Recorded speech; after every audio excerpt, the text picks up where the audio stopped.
conquered it, were aliens on the land.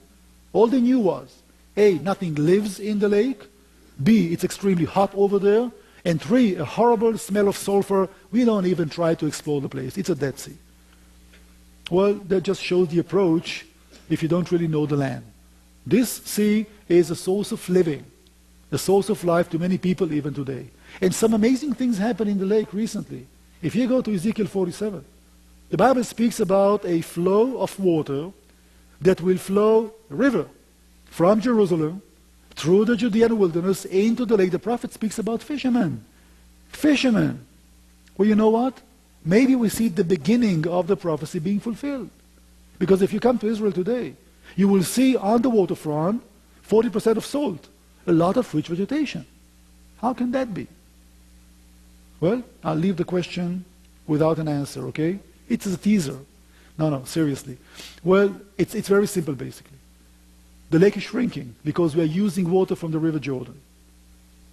So when the lake is shrinking, some fresh water sources that were buried under the salt water are now uncovered, all of which are rainwater that falls on the mountains and percolates to the ground to feed some springs that were buried until not too long ago under salt water. Today, as the water is receding, the fresh water is much lighter, different density. It doesn't just mix up. It flows into the lake and forms a layer of fresh water on top of salt water. You can actually taste the water. It's not that good, but it's not 40% minerals. Fresh water while your feet stand in salt water. Well, who knows? Maybe we do see the beginning of the fulfillment of prophecy. Some of us expect prophecies to be fulfilled in the blink of an eye. Well, maybe it takes longer. So it is really interesting what happens speaking about the Sea of Salt or the Dead Sea. Carry on because the clock is ticking. Sodom, an interesting story. Where are Sodom and Gomorrah? The short answer is we don't know. The longer one is this. The Bible points at 2 different locations in 2 different chapters, and that's the source of confusion.